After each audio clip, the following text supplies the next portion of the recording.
Hello everyone, this is lecture 3 for three-dimensional geometry, and today we are mainly going to focus on various problems based on lines. So let us start. So before we move ahead, let us quickly recall what we have studied till now in lines. So in lines हमने सबसे पहले equation of line को study किया था. Equation of line हमने दो parts देखे थे. Equation of line equation of line में हमने दो पार्ट देखे थे. सबसे पहला पार्ट था कि हमें पॉइंट गिवन हो उस लाइन पे और हमें एक पैरेलल लाइन के डी आर पता हो. ठीक है, एक वो मेथड देखा था जहां पे हमने उस लाइन की वेक्टर इक्वेशन क्या निकाली थी, r vector equal to a vector plus lambda B vector. A vector कौन सा होता है, गिवन पॉइंट का पोजीशन वेक्टर, और बी वेक्टर क्या है, a1 equal to y minus y1 upon b1 equal to z minus z1 upon c1. ठीक है, एक ये था तरीका. तो दूसरा तरीका क्या था, two points are given, two points, हमें दो पॉइंट्स दिए गए उस पर्टिकुलर लाइन पे. तो ऐसे केस में हमने देखा कि equation of line vector form में क्या होगा, A vector plus lambda B vector minus A vector. ठीक है, और कार्टेशियन फॉर्म में क्या होगा, x minus x1 upon x2 minus x1 equal to y minus y1 upon y2 minus y1 equal to z minus z1 upon z2 minus z1. So हमने यहाँ तक ये चीज तो हमने देख ली थी. ठीक है, और यहाँ पे अगर आप गौर से देखो तो टू पॉइंट्स को माइनस करके भी अल्टीमेटली डी आर ही निकालते हैं, क्योंकि दो पॉइंट्स पता हो तो उस लाइन के डी आर अपन निकाल सकते हैं माइनस करके एक दूसरे से. ठीक है, तो यहाँ पे वही काम हुआ है. सो उसके बाद फिर हमने नेक्स्ट चीज जो हमने देखी थी, इसके बाद फिर हम डायरेक्टली चले गए थे एंगल बिटवीन टू लाइन्स. वही हमें दो लाइन्स पता हो तो उसका एंगल कैसे निकालेंगे. ठीक है, तो उसका फॉर्मूला हमने देखा था, cos theta is equals to a1 a2 plus b1 b2 plus c1 c2 upon under root of a1 square plus b1 square plus c1 square और under root of a2 square plus b2 square plus c2 square. एक ये formula देखा था to find the angle between two given lines. और उसके बाद फिर हमने देखा कि अगर इसी कंडीशन में हमारी दो लाइंस परपेंडिकुलर है तो a1 a2 plus b1 b2 plus c1 c2 equal to 0, ये चीज होल्ड होती है. और अगर वो लाइंस पैरेलल है तो उनका रेशियो क्या होगा, बराबर होगा. ठीक है, एक ये चीज देखी हमने. ठीक है, और उसके अलावा फिर हमने ये भी देखा कि मतलब वैसे तो सेम ही है तरीका, बट अगर हमें दो इक्वेशंस दी गई हो लाइन की वेक्टर फॉर्म में, से r vector equal to a vector plus a1 vector plus lambda b1 vector और r vector equal to a2 vector plus lambda b2 vector. तो ऐसे केस में हमारे पास cos थीटा इक्वल टू क्या आएगा, b1 dot b2 upon magnitude of b1 and magnitude of. ठीक है, यहाँ तक कोई दिक्कत नहीं है. और फिर उसके बाद हम डायरेक्टली किसकी तरफ गए थे, shortest distance between shortest distance between skew lines. अभी स्क्यू लाइंस क्या है, कल हमने बहुत अच्छे से डायग्राम में समझा था. स्क्यू लाइंस क्या है, ऐसी लाइंस जो ना ही इंटरसेक्ट करती है और ना ही पैरेलल है, ऐसी लाइंस को हम स्क्यू लाइंस बोलते हैं. और जो डिस्टेंस का फॉर्मूला हमने देखा था स्क्यू लाइंस में, वेक्टर फॉर्म में क्या देखा था, वेक्टर फॉर्म में स्क्यू लाइंस के बीच का डिस्टेंस का फॉर्मूला था हमारे पास d is equals to b1 vector plus cross b2 vector dot product of a2 vector minus a1 vector upon b1 vector cross V2 vector का मैग्नीट्यूड, ठीक है। और कार्टेशियन फॉर्म भी देखी थी एक, ठीक है, वो काफी बड़ी थी। ये determinant of x2 minus x1, y2 minus y1, z2 minus z1 upon a1 b1 c1 a2 b2 और c2, और जिसको हमने डिवाइड किया था एक टर्म से, वो था b1 c2 minus b2 c1 plus का होल स्क्वायर प्लस ऐसे कुछ टर्म था, ठीक है। अब क्वेश्चन करेंगे तो अपन ढंग से देख लेंगे। और उसके बाद फिर हमने एक और फॉर्मूला देखा था जो था distance between parallel lines, distance between parallel lines. अब तक हमने बहुत ज्यादा फॉर्मूले नहीं देखे हैं, और लगभग फॉर्मूले मैंने आपको अच्छे से एक्सप्लेन कर दिए हैं, जिससे कि आपको याद करने में उनको दिक्कत ना आए, आसानी से आप याद कर सको उन फॉर्मूलाज को। तो वो दिक्कत आपको नहीं आनी चाहिए, बट ये दिमाग में सेट होने चाहिए फॉर्मूलाज, वरना आपको प्रॉब्लम सॉल्व करने में दिक्कत आएगी। a2 vector minus a1 vector upon b vector, ठीक है। ये हो गया formula to find distance between two parallel lines. ये था हमारे स्क्यू लाइंस के लिए, ये एंगल का और ये इक्वेशन का। तो ये कुल मिला के देखा जाए तो 1 2 3 और 4 अपन ने मेन पॉइंट्स स्टडी किए हैं, जिसके अंदर 2 2 फॉर्मूला, 8 9 फॉर्मूलाज हमने कुल मिला के देखे हैं। तो अब हम करते हैं क्वेश्चंस डायरेक्टली, अब हम क्वेश्चंस की तरफ चलते हैं। और हमारा क्वेश्चन नंबर 1, तो क्वेश्चन नंबर 1 कह रहा है, एक सेकेंड, हाँ, तो क्वेश्चन नंबर 1 हमारे पास कह रहा है कि show that the 3 lines with direction cosines, हमें 3 लाइन के डायरेक्शन कोसाइंस दिए गए हैं।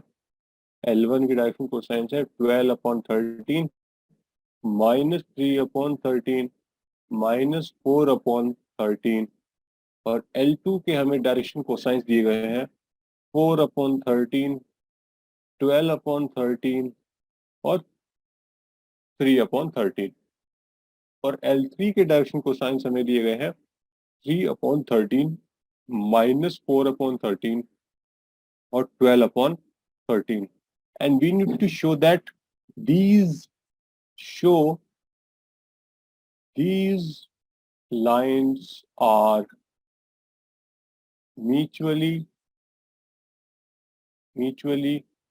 perpendicular, ठीक है। तो ये क्या है, हमारे डायरेक्शन कोसाइंस है, ये सारे के सारे डीसीज है।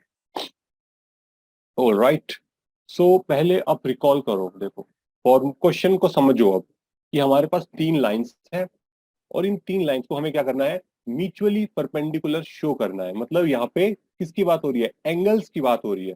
म्यूचुअली परपेंडिकुलर शो करना है, यानी कि थीटा इक्वल टू क्या है, 90 डिग्री है। म्यूचुअली परपेंडिकुलर मतलब थीटा इक्वल टू 90 डिग्री। ये एक जानकारी यहाँ से ये आ गई। हमारे को डीसीज दिए गए हैं और थीटा की बात हो रही है, मतलब एंगल का फॉर्मूला विद डीसीज, ठीक है। तो फॉर्मूला क्या था, याद करने की कोशिश करो।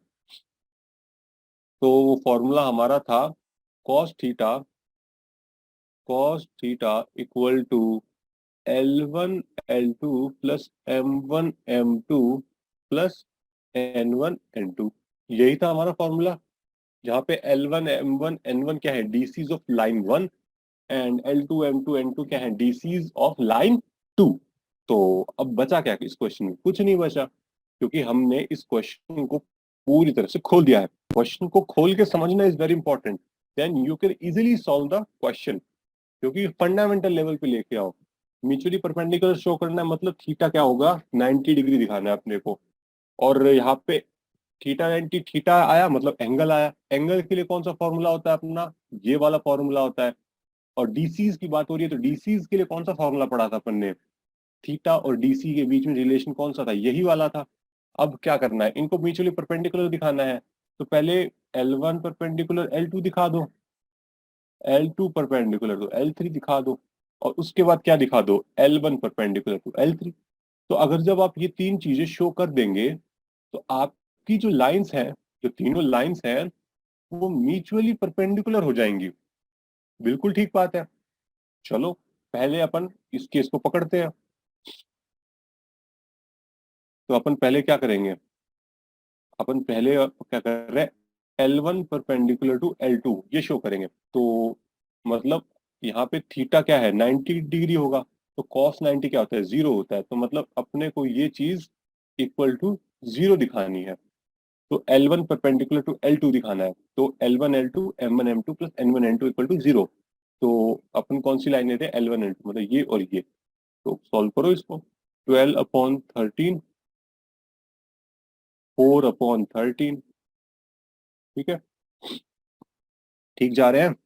प्लस -3/13, 12/13, प्लस -4/13 और 3/13। अब इनको सिंप्लीफाई कर लो। सिंप्लीफाई करोगे तो तुम्हें क्या मिलेगा, 48/13 का स्क्वायर, सॉरी हाँ, 48/13 प्लस -36/13 प्लस -12/13। यहाँ पे 13 है, 13 का स्क्वायर आएगा, ठीक है। सॉरी, तो इसको सिंप्लीफाई करोगे जब आप, तो आपको क्या मिल जाएगा, ये और ये ऐड होके क्या बना लेगा, -48। तो अल्टीमेटली क्या आ गया, 0। तो हमने क्या दिखा दिया, L1 परपेंडिकुलर टू L2, ये फर्स्ट केस तो हो गया सेटिस्फाई। अब अपने को क्या दिखाना है, L2 perpendicular to L3, L2 perpendicular to L3। तो L2 परपेंडिकुलर L3 दिखाना है। तो अपने उठाओ points, 4/13 into 3/13 plus 12/13 into -4/13 plus 3/13 into 12/13, ठीक है। तो जब आप इसको सिंप्लीफाई करोगे तो यहाँ पे क्या आएगा, वापस से -48 प्लस 48/13 का square, that will be equal to 0। So this implies that L2 और L3 क्या हो गए, ये भी परपेंडिकुलर हो गए। सो फाइनली हमको क्या दिखाना रह गया, L3 परपेंडिकुलर टू L1। तो सेम प्रोसेस अपने को रिपीट करना होगा। तो 3/13 into 12/13 plus -4/13 into -3/13 plus 12/13 into -4/13। और जब आप इसको सॉल्व करोगे तो ये भी आ जाएगा 0। तो therefore L1 perpendicular to L2 perpendicular to L3, ये तीनों लाइंस क्या है, म्यूचुअली परपेंडिकुलर है। तो it was quite a simple question, कुछ ज्यादा नहीं था इसके अंदर। चलो अब अपन देखते हैं क्वेश्चन नंबर 2। तो क्वेश्चन नंबर 2 क्या कह रहा है, show that the line through point, हमारे पास एक लाइन दी है L1 that passes through L1 that passes through L1, अच्छे से लिखते हैं थोड़ा सा क्वेश्चन को। क्वेश्चन है, show that the line through the point 1 -1 2 3 4 -2 is perpendicular to line through the point 0 3 2 और 3 5 और 6 अपने को ये शो करना है, ठीक है। नाउ अब इसमें क्या क्या गिवन इंफॉर्मेशन है, पहले वो समझो। अपने को परपेंडिकुलर दिखाना है, मतलब कि वही थीटा वाला काम करना पड़ेगा। थीटा इक्वल टू 90 डिग्री होगा तो कॉस थीटा इक्वल टू 0 हो जाएगा। कॉस अपने को पता ही है किसके बराबर था। अब अपने पास एक लाइन दी हुई है, एक ये लाइन दी हुई है L1 और एक ये लाइन दी हुई है L2, ठीक है। और ये दोनों लाइंस के हमें पॉइंट्स पता है और कुछ नहीं पता। भाई अब पॉइंट पता चल गया तो उससे ज्यादा जान भी क्या लो, मतलब उससे ज्यादा जान के करोगे भी क्या, जब पॉइंट ही पता चल गया तो तुम्हारी पूरी लाइन पता चल गई, पूरी लाइन की इक्वेशन पता चल गई। और लाइन के ऊपर तुम्हें जब पॉइंट पता है तो तुम उसकी डीआर भी जान सकते हो। और जो कॉस थीटा का फॉर्मूला था वो डीआर पे ही तो बेस्ड था। बिल्कुल। तो जब अपन ने कंडीशन जस्ट पीछे लिखी है देखो, ये वाली कंडीशन, कि अगर लाइंस परपेंडिकुलर है तो ये वाला, और ये A1 A2 B1 B2 C1 C2 क्या है, डीआर ही तो है भाई। तो यहाँ पे वही फॉर्मूला लगाएंगे अपन, A1 A2 plus B1 B2 plus C1 C2 is equal to 0। ये फॉर्मूला लगाएंगे। अगर हम इनका प्रोडक्ट का सम 0 दिखा देंगे तो इस लाइन भी परपेंडिकुलर। अब सवाल ये है कि A1 A2 की वैल्यू कहाँ से आए। इसका जवाब भी है। जब हमने डीआर और डीसी पिछले लेक्चर में स्टडी किए थे, फर्स्ट लेक्चर में, मैंने बताया था कि अगर आपको दो पॉइंट्स पता है तो उसके डीआर कैसे निकलेंगे। A1 कैसे निकलेगा, 3 - 1 इक्वल टू 2। B1 कैसे निकलेगा, 4 - 1 दैट इज इक्वल टू 5। और C1 कैसे निकलेगा, -2 - 2 इक्वल टू -4, -4। और सिमिलरली A2 निकाल सकते हैं आप। A2 क्या आएगा, 3 - 0 3। B2 क्या आएगा, 5 - 3 2। और C2 क्या आएगा, 6 - 2 4। तो आपको ये क्या पता चल गए, ये डी आर पता चल गए। अब बस इस इक्वेशन में रख दो। जब आप इस इक्वेशन में रख दोगे तो आपको हो जाएगा काम। तो A1 × A3, सो A1 × A2 6 प्लस 5 × 2 10। और ये क्या हो जाएगा, 4 × 4 -16। और ये क्या आ गया, 0 आ गया। तो ये 0 आ गया तो इससे क्या इंप्लाई हो गया कि ये दोनों लाइंस क्या है, परपेंडिकुलर। ठीक है, सिंपल सवाल था भाई, कोई दिक्कत नहीं है। चलो आगे बढ़ते हैं। Question number, so question number 3 क्या कह रहा है, show that the line through line through the points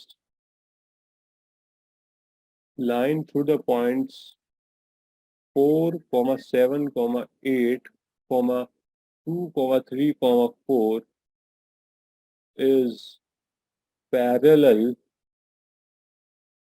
to the line through the points -1, -2, 1 and 1, 2, 5। पिछले जैसा ही क्वेश्चन है ये, तो इसमें कुछ ज्यादा है नहीं लंबा चौड़ा। ये एक लाइन की कोई लाइन के ऊपर पॉइंट दिए हुए हैं और यहाँ पे एक और आपको दो पॉइंट्स दिए गए हैं और आपको दिखाना क्या है, पैरेलल है वो दोनों। और पैरेलल की कंडीशन हमने पीछे देखी थी, क्या थी, ये वाली थी। ये कौन सी कंडीशन है, पैरेलल के लिए है, मतलब डी आर का रेशियो सेम होना चाहिए। तो यहाँ पे आपको डी आर ही निकालने हैं। तो डी आर तो अभी पिछले क्वेश्चन में निकाले हैं। तो A1 क्या आएगा, 4 - 2। तो इसके डी आर ही तो निकालने बच गए, तो इसके डी आर निकाल लो। तो A1 क्या आएगा आपका, 2 - 4 इक्वल टू -2। B1 क्या आएगा आपका, 3 - 7 -4। और C1 क्या आएगा, 4 - 8 -4। और A2 क्या आएगा आपका, 1 - 1 मतलब 2। B2 क्या आएगा आपका, 2 - 2 मतलब 4। C2 क्या आएगा, 5 - 1 4। ठीक है, अब इनको क्या कर दो, डिवाइड कर दो। A1/A2 क्या आएगा, -1 आ रहा है। B1/B2 क्या आ रहा है, -1 आ रहा है। C1/C2 क्या आ रहा है, -1 आ रहा है। तो अब देखो ध्यान से, हमें यही तो चाहिए था कि इनके रेशियोज क्या आए, बराबर आए। और जो कि आ चुके हैं, -1 आ रहा है। So this implies that A1/A2 equal to B1/B2 equal to C1/C2। Hence given pair of lines are parallel. ठीक है, सिंपल क्वेश्चन है। ठीक है, कोई दिक्कत नहीं है यहाँ पे। चलिए अब अगला एक और सवाल देखते हैं। Question number 4। क्वेश्चन नंबर 4 कह रहा है, find the equation of line. Find the equation find the equation of line which passes through the point 1, 2, 3 and is parallel to the vector 3i cap plus 2j cap minus 2k cap। ये तो कुछ ज्यादा ही direct question हो गया कि आपको points बता दिए, इन्होंने जिस वेक्टर के पैरेलल है वो बता दिया, अब सीधे सब्स्टिट्यूट ही करना है। जो अगर आपको कंस्ट्रक्शन याद हो तो r vector equal to a vector plus lambda B vector होता है, जहां पे कोई कार्टेशियन प्लेन पे कोई पॉइंट ए है, ठीक है, और ए से पास करने वाली लाइन है ये, तो ए वेक्टर इसका था और इस पे हमने कोई आर वेक्टर ऐसे मान लिया था पॉइंट पी, और एक और लाइन थी, ठीक है, जिसपे पोजीशन वेक्टर हमें पता है बी वेक्टर है। बस ये लाइन पैरेलल लाइन है और इसके लिए होता है ये वाला। डायरेक्टली अब क्या करना है, सब्स्टिट्यूट ही करना है। तो ए वेक्टर कहाँ से आएगा, इससे आएगा। तो ये i cap plus 2j cap plus 3k cap plus lambda times of ये बी हो जाएगा आपका 3i cap plus 2j cap minus of 2k cap. तो ये क्या आ गई आपकी वेक्टर इक्वेशन आ गई लाइन की। वेक्टर इक्वेशन, सिमिलरली आप कार्टेशियन इक्वेशन भी निकाल सकते हो। ये पॉइंट्स पता है आपको, यहाँ से डी आर आ जाएंगे। तो x माइनस 1/3, y माइनस 2/2 और z माइनस 3/-2। ये क्या आ गई, कार्टेशियन इक्वेशन आ गई।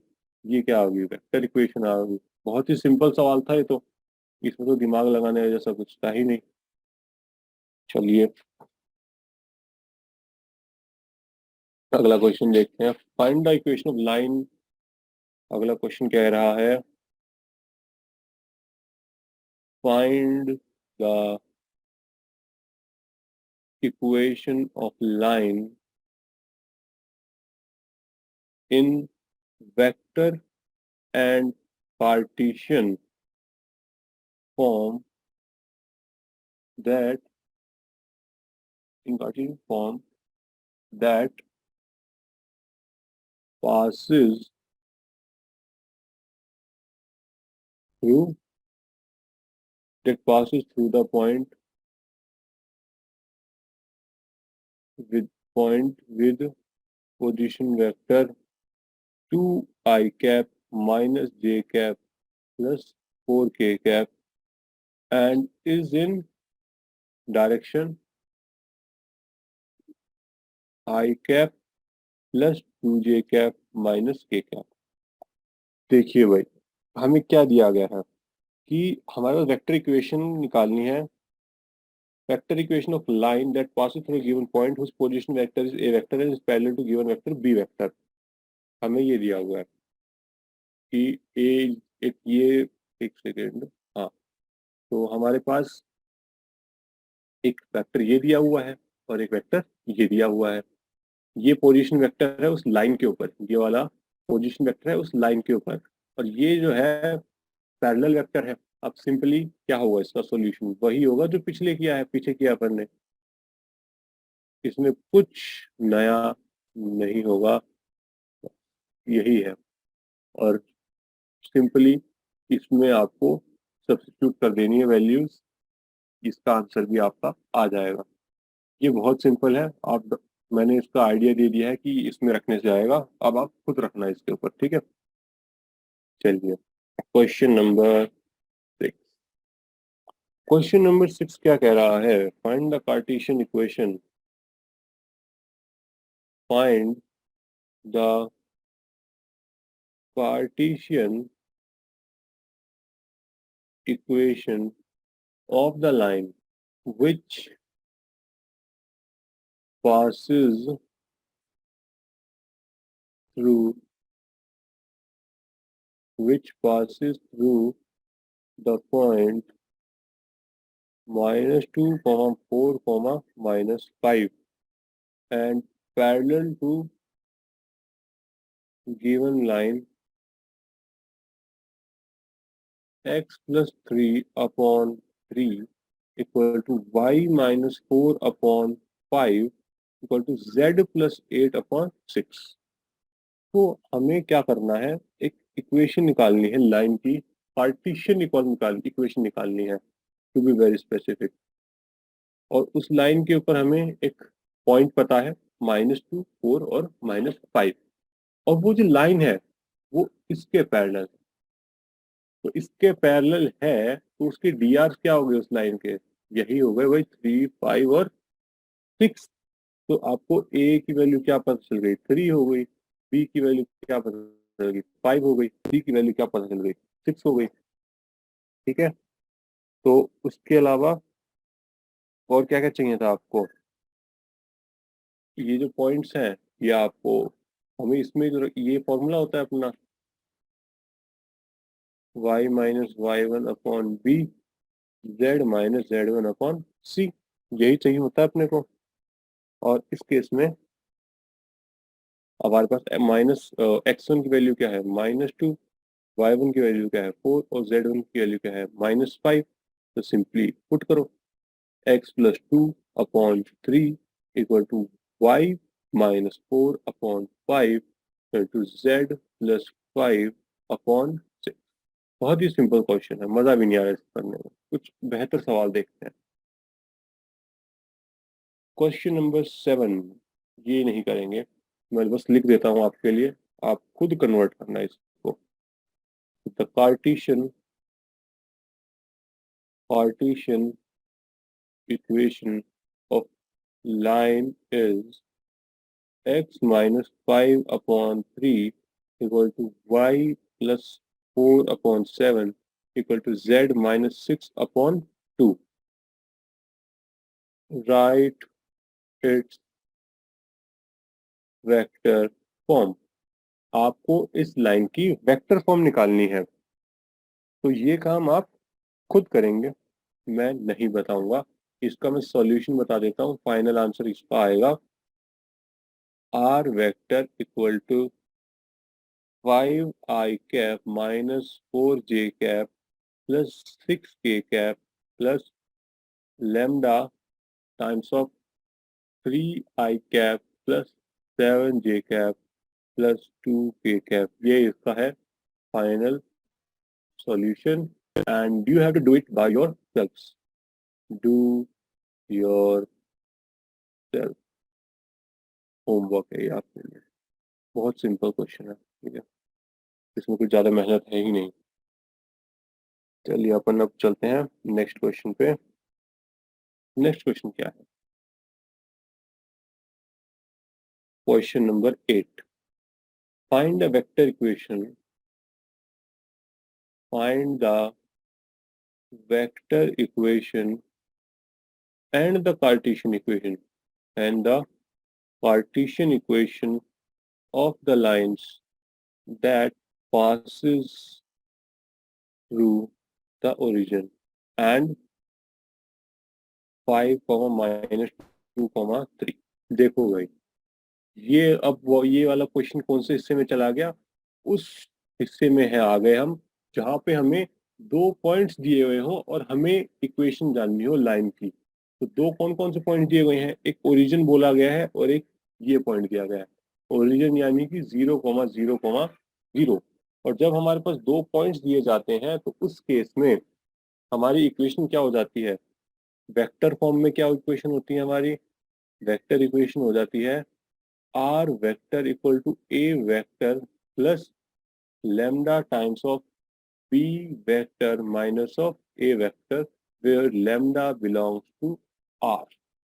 ठीक है, और इसी की हमारी कार्टीशियन अगर इक्वेशन हम देखें, कार्टीशियन इक्वेशन हम देखें तो वो क्या हो जाती है, x minus x one upon x two minus x one equal to y minus y one upon y two minus y one equal to z minus z one upon z two minus z one. ठीक है, अब हमें क्या करना है, जानना है कि कौन क्या क्या है, कि हमें दो पॉइंट्स क्या क्या दिए गए हैं। एक पॉइंट ए दिया गया है 0 0 0, ठीक है, और एक पॉइंट बी दिया गया हुआ है 5 - 2 और 3। सो ए वेक्टर क्या हो जाएगा, तो a vector will be equal to, a vector will be equal to, हमारा ए वेक्टर इसमें जीरो वाला हो जाएगा, तो a vector will be equal to 0 i cap plus 0 j cap plus 0 k cap, ultimately 0 ही लिखा हुआ है। और बी वेक्टर क्या हो जाएगा अपना, एक पॉइंट क्या दिया हुआ था अपने को 5, -2, 3, तो ये क्या हो जाएगा 5 i cap -2 j cap plus 3 k cap. So आपको ए पता चल गया और आपको बी पता चल गया, और अगर x1 x2 जानना हो तो ये x1, ये x2, ये x3, सॉरी, ये ये x1, ये y1 और ये z1, और ये x2, ये y2 और ये z2। ठीक है, तो बस अब रखो, तो आर वेक्टर कितना आएगा, 0 + λ times of 5 i cap -2 j cap plus 3 k cap -0, and that will be equal to lambda times of 5 i cap -2 j cap plus 3 k cap. तो ये आ गया आपका vector equation of given information. ठीक है, तो ये आ गया। बस अब हमें क्या निकालना है, कार्टेशियन इक्वेशन निकालना है। तो कार्टेशियन इक्वेशन में यहाँ पे वैल्यूज सब्स्टिट्यूट करेंगे हम बस। सो क्या हो जाएगा, x -0/5, y -0/-2, z -0/3। तो दिस इम्प्लाइज दैट आपकी इक्वेशन क्या आ गई, x/5, y/-2, z/3। ये क्या आ गई, ये थी वेक्टर, और ये आ गई कार्टेशियन फॉर्म। ठीक है, तो क्वाइट सिंपल, ज्यादा कोई मेहनत है नहीं, 3D इतनी टफ नहीं है, बस फॉर्मूलाज थोड़े ज्यादा है। आपको फॉर्मूलाज अच्छे से दिमाग में हो तो आप क्वेश्चंस को आसानी से कर सकते हैं, ज्यादा दिक्कत नहीं आएगी आपको करने में। तो अब आते हैं अपन क्वेश्चन नंबर 9 पे। तो क्वेश्चन नंबर 9 क्या, find the vector, find the vector and the Cartesian equation of the line that passes through the point। Same concept पे बेस्ड क्वेश्चन है ये वाला, तो इसलिए हम इसको पूरा नहीं करेंगे, मैं सिर्फ आपको फॉर्मूला लिख के छोड़ दूंगा और करना आपको खुद पड़ेगा। ये सेम क्वेश्चन है, बस एक पॉइंट्स बदले हैं कि आपको वेक्टर और कार्टेशियन इक्वेशन निकालनी है लाइन की, जो कि इन दो पॉइंट से पास करती है। तो वेक्टर इक्वेशन क्या हो जाएगी, वेक्टर इक्वेशन इसकी हो जाएगी r vector equal to a vector plus lambda times of b vector minus of a vector, और इसकी कार्टेशियन इक्वेशन हो जाएगी x - x1 upon x2 - x1 equal to y - y1 upon y2 - y1 equal to z - z1 upon z2 - z1। ठीक है, तो अब ये question आप आराम से कर सकते हैं, आपको जो मन हो उसको x1 x2 x1 y1 z1 मानिए, जो मन हो उसको x2 y2 z2 मानिए, जो मन हो उसको a मान लीजिए, और जो उसका मन हो आपको उसको b मान लीजिए। आपको कोई रिस्ट्रिक्शन नहीं है, आप अपने हिसाब से चूज करके रख लीजिए, आंसर सेम ही रहेगा। हो सकता है प्लस माइनस इधर उधर हो जाए, लेकिन ओवरऑल इक्वेशन चेंज नहीं हो। ठीक है, तो आप क्वेश्चन 9 खुद कर सकते हैं। चलिए अब अपन चलते हैं क्वेश्चन नंबर 10। तो क्वेश्चन नंबर 10, हमें क्या करना है, इसमें एंगल निकालने हैं। Find the angle between the following pair of line, following pair of line. So first इसमें हमारे पास दिया हुआ है कि r vector equal to 2i minus 5j plus k, एक ये दिया हुआ है, plus lambda times of 3i plus 2j plus 6k, और दूसरी लाइन आपको दी हुई है 7i minus 6k plus mu times of i plus 2j plus 2k। तो अब यहाँ पे आपको दो वेक्टर इक्वेशन दी हुई है, और आपको क्या निकालना है, आपको इनकी बीच का एंगल फाइंड आउट करना है। तो इसमें कौन सा फॉर्मूला यूज होगा, तो हमने इसके लिए भी फॉर्मूला देखा था, यहाँ पे ये वाला देखिए। यहाँ पे इस तरह की अगर आपको इक्वेशन दी हुई है दो, तो आपका फॉर्मूला कौन सा यूज होगा, ये वाला, cos theta equal to b1 vector into dot product b2 upon magnitude उन दोनों का मल्टी डिवाइड कर दिया। ठीक है, तो यही फॉर्मूला लगाएंगे।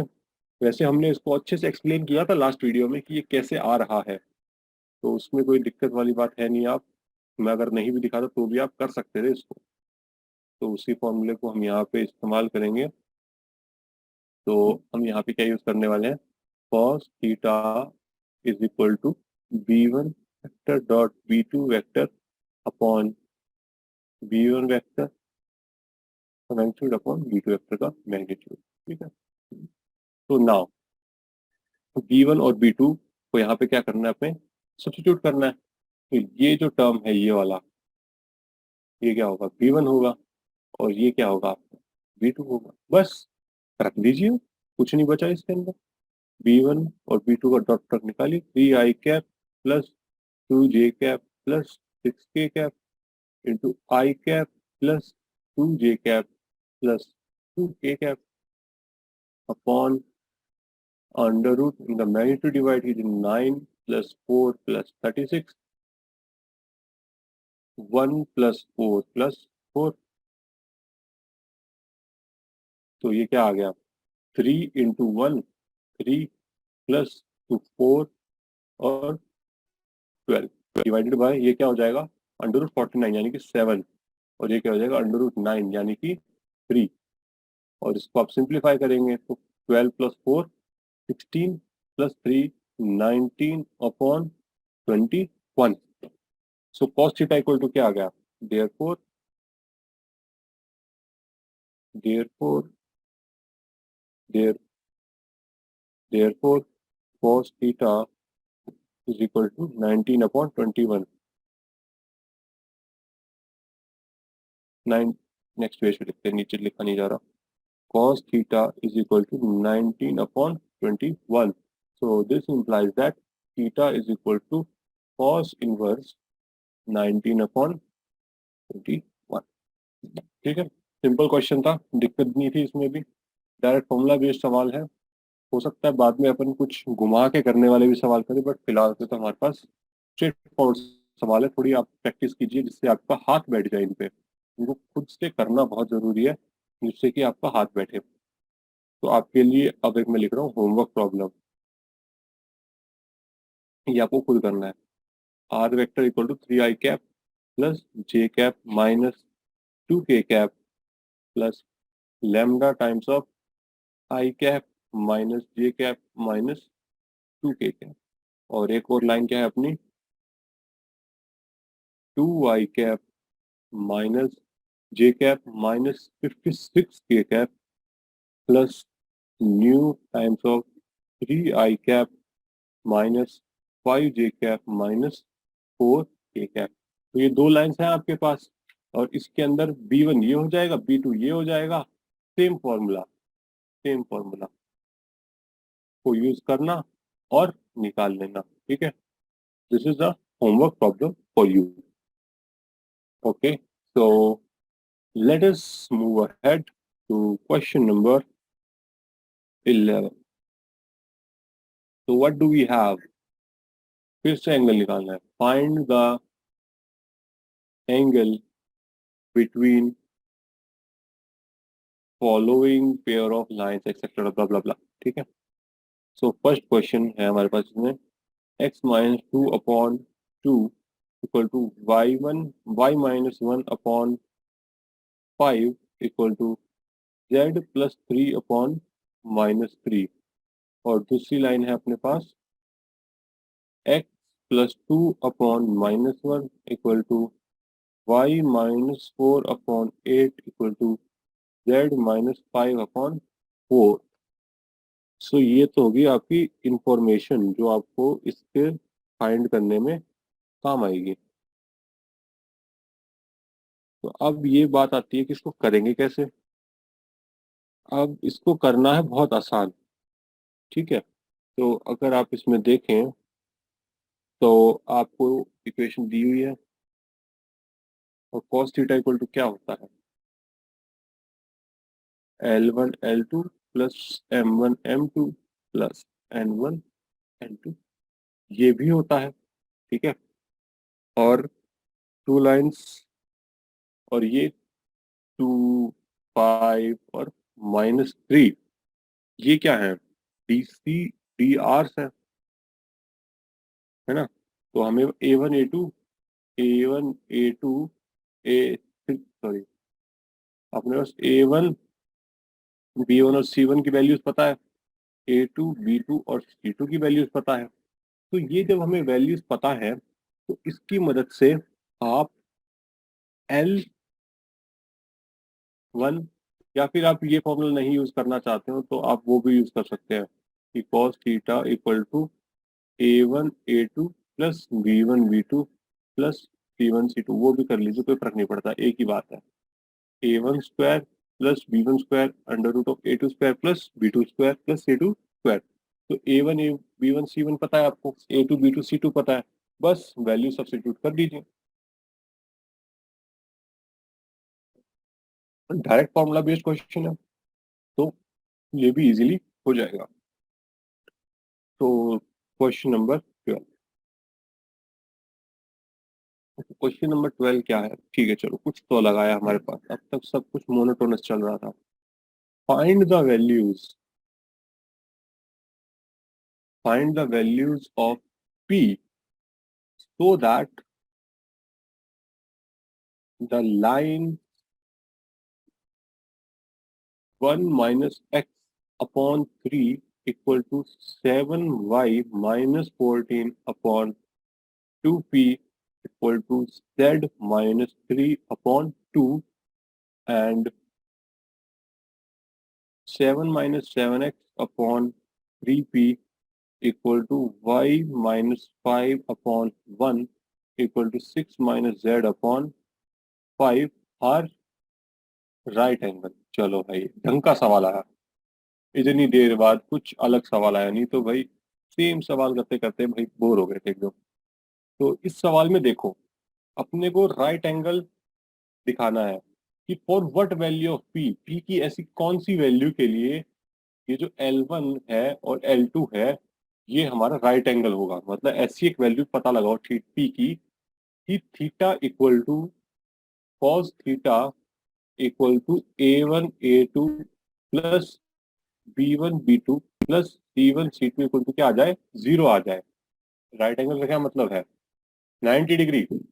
सो हम क्या चाहते हैं कि A1 A2 plus B1 B2 plus C1 C2 equal to 0 आ जाए। ये कंडीशन सेटिस्फाई करानी है, एक ऐसा पी निकालना है जो इस कंडीशन को सेटिस्फाई करे।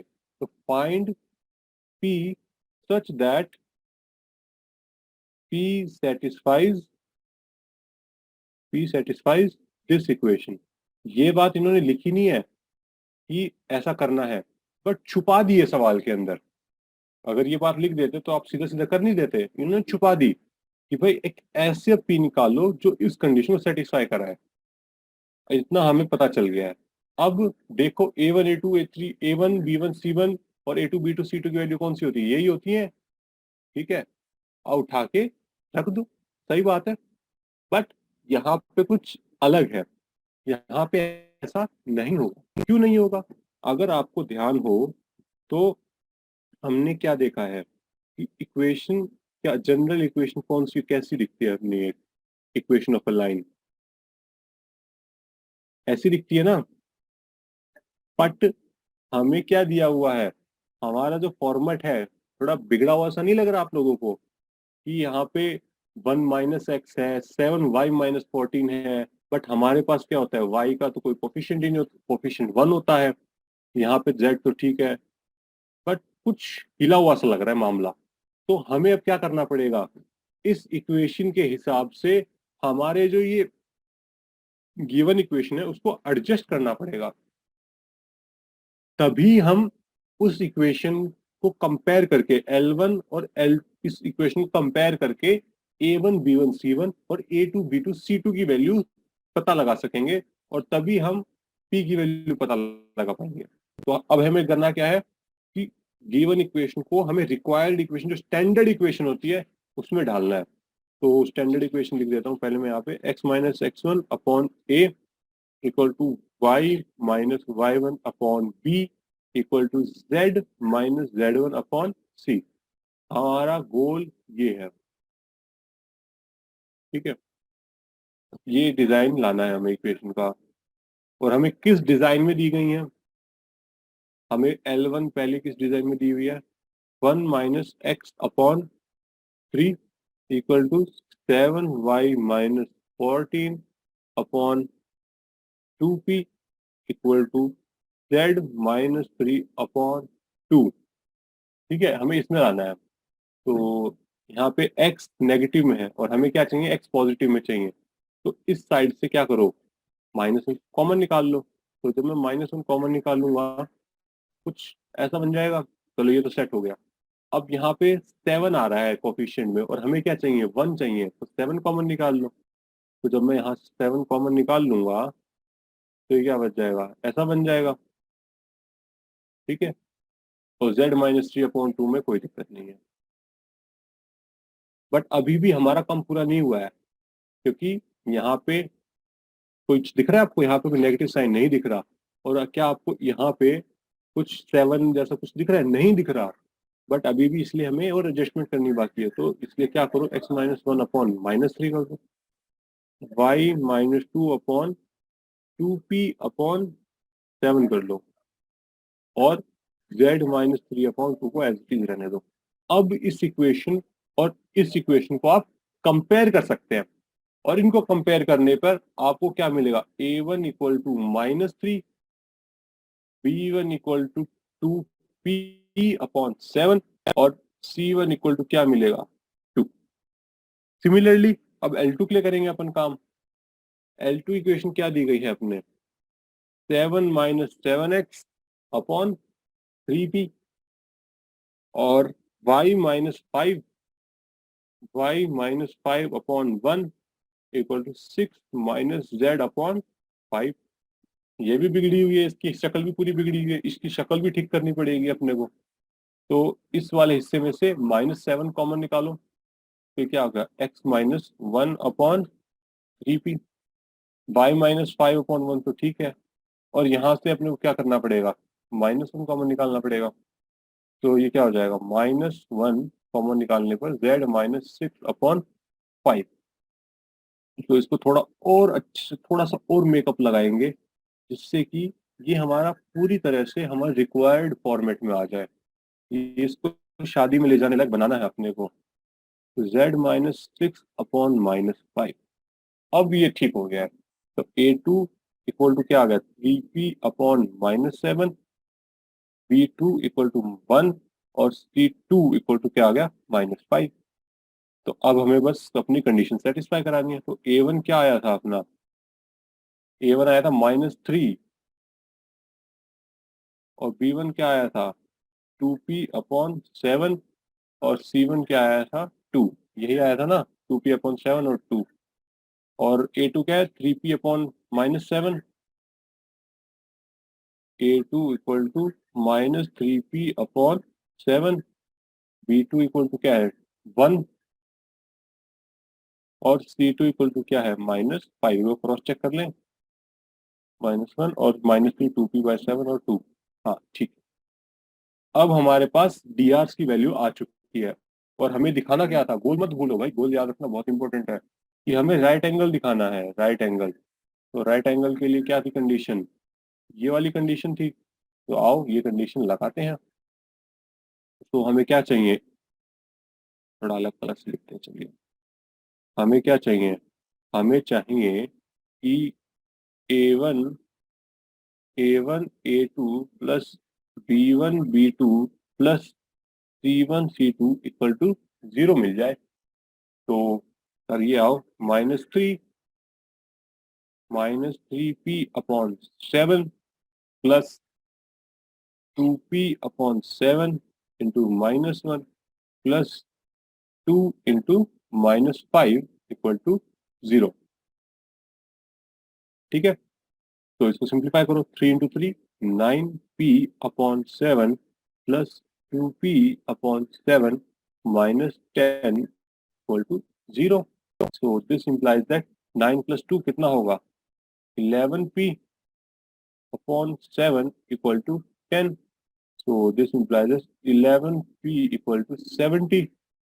सो p इक्वल टू कितना आ गया 70/11। ठीक है, 70/11 आ गया। So this is the final answer for this question. अच्छा क्वेश्चन था, मजा आया करने में इस सवाल को। चलिए एक और मजेदार सवाल करते हैं ऐसा ही। तो क्वेश्चन नंबर 13, नहीं ये नहीं करेंगे अपन, चलो मैं आपके लिए होमवर्क तो डाल ही सकते हैं। शो दैट द लाइन्स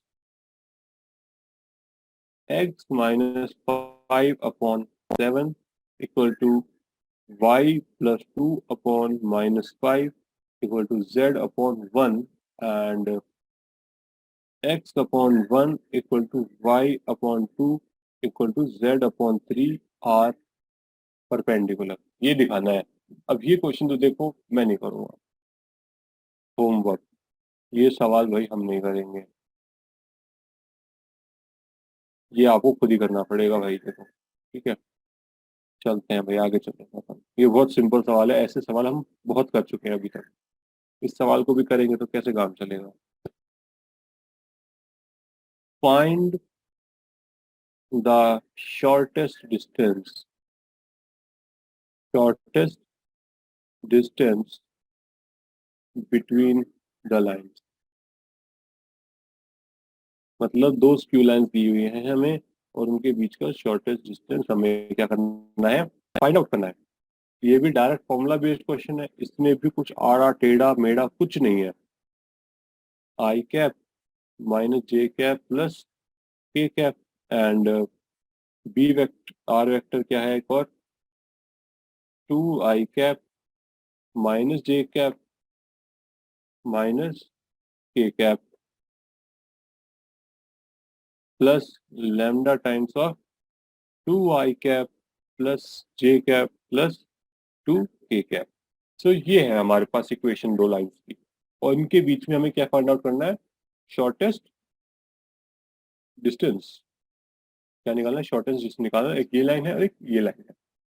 तो shortest distance between the lines का फॉर्मूला क्या था, फॉर्मूला कुछ इस प्रकार था, d equal to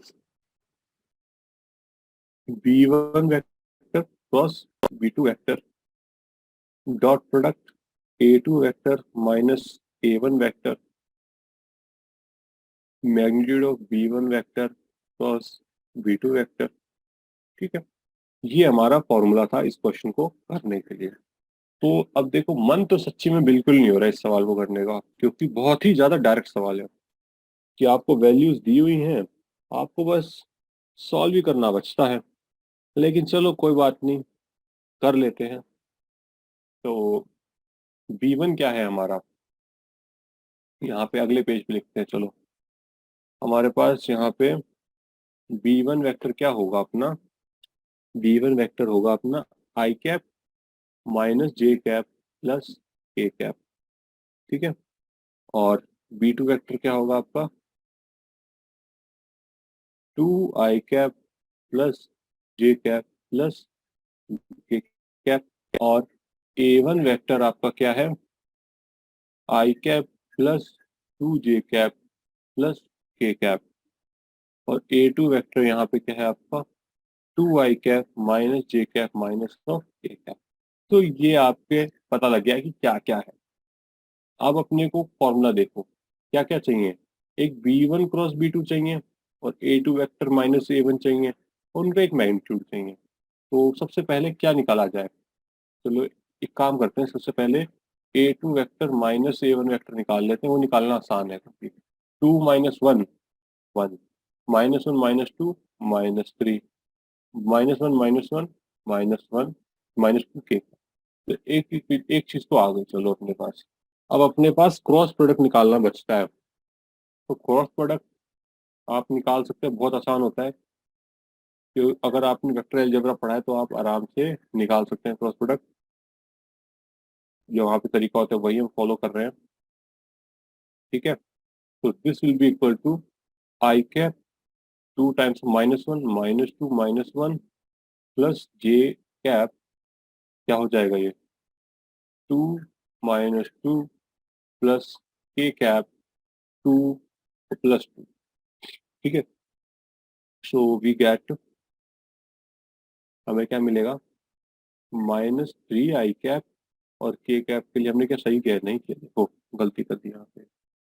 calculation mistake का ध्यान रखना बहुत इंपॉर्टेंट है, नहीं तो अच्छा खासा आता हुआ सवाल गलत होने में देर नहीं लगेगी मित्रों।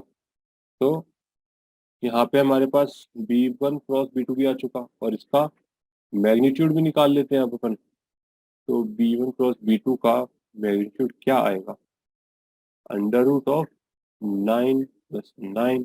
सो this will be equal to 3√2। तो अपने को जो जो चीजें चाहिए थी वो सब चीजें हमारे पास है। B1 क्रॉस B2 का मैग्नीट्यूड भी आ गया। B1 क्रॉस B2 किसके बराबर है, इस वेक्टर के बराबर है। और A2 माइनस A1 जो चाहिए था वो भी आ गया। अब अपने को क्या करना है, डायरेक्ट फॉर्मूला में सब्स्टिट्यूट करना है। फॉर्मूला क्या था अपना, B1 क्रॉस B2 का डॉट प्रोडक्ट किसके साथ, A2 vector minus A1 vector के साथ। और अपॉन में इनका मैग्नीट्यूड डिवाइड करना है। तो B1 क्रॉस B2 क्या आया था अपना, 3 - 3 आई कैप प्लस 3 जे कैप, -3 आई कैप प्लस 3 के कैप। ठीक है। और अपना A2 माइनस A1 क्या आया था, आई कैप -3 जे कैप -2 के कैप, यही आया था। और इसको अपने किससे डिवाइड करना है, इसके मैग्नीट्यूड से, जो कि क्या आया था, 3√2। तो ये हो गया। तो हमारा क्या हो गया, -3 इंटू आई -3। जे के लिए तो यहाँ पे कुछ है नहीं, तो ये जे हो जाएगा 0। और ये 3 × 6 -6 upon 3√2। So this will be equal to -3 - 6 -9 upon 3√2।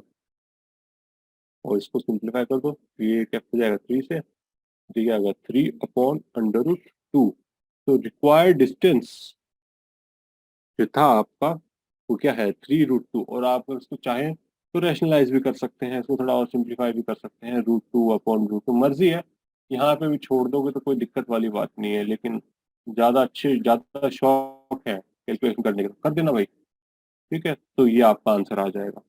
सो इस प्रकार से आज का हम लेक्चर यहीं पे समअप करते हैं। ठीक है। हमारा कुछ ज्यादा सवाल बचे नहीं, 1-2 सवाल और करेंगे। लगभग सवाल हमने कवर कर लिए हैं। शॉर्टेस्ट डिस्टेंस का सवाल कर लिया और हम बस पैरेलल लाइन वाले पे सवाल देखना बाकी है। बाकी तो हमने कर ही लिया है। और उसके बाद हम फिर प्लेन्स की तरफ मूव करेंगे डायरेक्टली। और प्लेन्स में फिर हम काफी सारी चीजें, प्लेन की equation, distance from a plane, distance between planes, तो ऐसी काफी सारी चीजें हम देखेंगे आने वाले लेक्चर्स में। तो this is all for today, so thank you very much.